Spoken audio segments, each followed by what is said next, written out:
Hello and welcome to Clemson Football Countdown. Scott on my left, Marcel on my right. A debate on the table.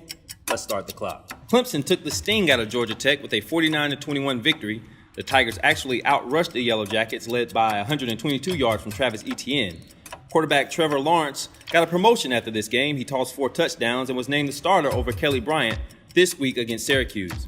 Now, a large faction of the fan base has been campaigning for this switch for quite some time. But the question is, who benefits most from this quarterback change?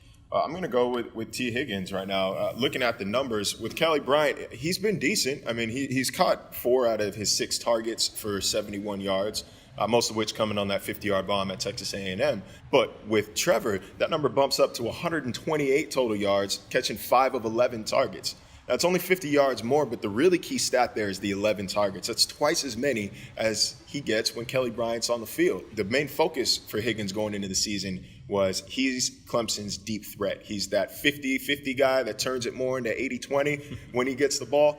I think with Trevor Lawrence, he's got a better shot at putting that kind of production up on a regular basis. But he zigs, I'm going to zag. I'm going to go Travis Etienne. He's been effective no matter who's been at quarterback. But when you've got the threat of a downfield passing game in these final 8 games, I mean a deep downfield passing threat, it's going to open up some great running lanes. And Travis has proven time and again he doesn't need much of a running lane to get big yardage. So I think he's going to see some big games ahead. Clemson slipped at Syracuse last year, but still reached the college football playoff. But given what has happened in the Atlantic Coast Conference this year, especially what happened last weekend at Old Dominion, can Clemson suffer a loss and recover again? No way. They can't afford to this year. Last year, they played 5 ranked teams during the regular season. When you look at the schedule that lies ahead, there are no ranked teams on the horizon. I mean, so if you slip up, it could be very detrimental. You could win out and foreseeably miss out on the playoff. It kind of depends on what your definition of recover is. Dabo just told us today their goal is not to win the national championship, which knee-jerk reaction out of context. It's like, what are you talking about?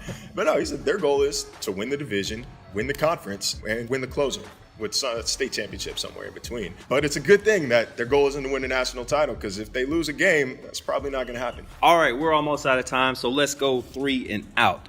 Now, last year, Eric Dungy lit the Tigers up. There was a lot made about Kelly Bryant being out, but that defense looked like it was out as well. But let's set his total yardage this weekend at 325. That's about what he had last year. I'm not looking for a repeat performance from Dungy. I mean, he's a great player, but they're going to be focused in. I've talked to the players this week, and they kind of want to make amends. They won't come right out and say, this is a revenge game. But look, they're thinking it may be a payback time. Yeah, I'm taking the under as well because of one word that Dabo Swinney said at the Georgia Tech postgame presser, embarrassed. Yes. Syracuse embarrassed us last year. That's the first time I can remember him talking about the next game right after the game they just played. Okay, give me your prediction for this game. It is payback time. This time it's in Death Valley, not in a loud and sultry and warm Carrier Dome. I'm going to say Clemson 31-14. Yeah, I'm going a multiple score win for Clemson here as well. There's got to be some pride to salvage at your own home field. And like we've said before, they can't afford a loss here. I got the Tigers, 41-21. All right, let's talk about something we all should take the under on, we would hope. 300,000 orphans were left abandoned in the West African country of Liberia after their civil war. And you got to spend some time last week with someone who's trying to help change that. I did. I spent some time with Daryl Roberts and his staff at Orphan Aid Liberia in Trevor Lawrence's hometown, Cartersville, Georgia. And Daryl went to Liberia in 2008 on a mission trip. He told me he didn't really know what he was going there for. He just knew that he had to be there. And he quickly found an orphanage just in complete disrepair. The children weren't fed. The shelter was crumbling. He and his wife were able to raise funds before he even left the country to make sure those kids had some meals. And then he came home and he started Orphan Aid Liberia, which does exactly what the name says. They help. They're here to aid these orphans in this country. And the primary way they do so is through these shirts that you see us have on right now. It's their signature love period shirt. You say the whole thing. It's like a Tribe Called Quest. It's love period. And they cost $20 individually. But the great thing about them is they turn into 36 meals for these kids in Liberia. I wrote the story and I mentioned him in the story about Trevor on Friday.